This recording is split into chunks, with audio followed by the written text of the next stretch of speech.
Ako si John Allen. Isang simpleng tao na may pangarap sa buhay.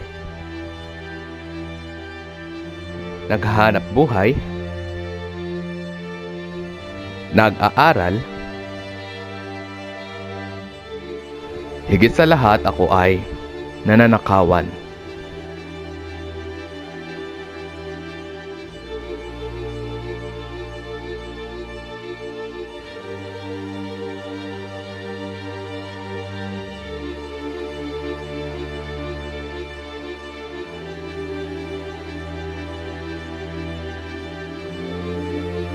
Ng sariling imbensyon. Isa lamang si John Allen sa libu-libong magagawang nakuhaan ng pangarap sa buhay dahil sa mapagsamantalang mamamayan sa paggamit ng aplikasyon.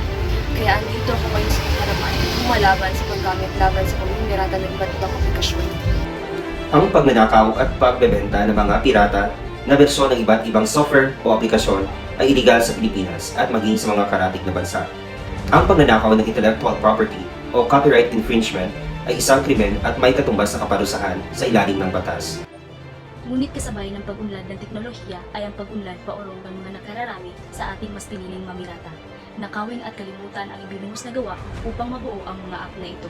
Isinantabi ang katotohanan na ang pera sana makukuha ng mga gumawa ay sapat na pagtustos upang mabuhay sa pang-araw-araw na hamon ng buhay. Bilang isang kabataan na itinuturing na pag-asa ng bayan, handa ka bang maranasan ang pait na katotohanan ito? Isang ulirang ama, ina, ate at kuya na ibinuhos ang lahat ngunit nanakawin lamang ang kanilang mga likha.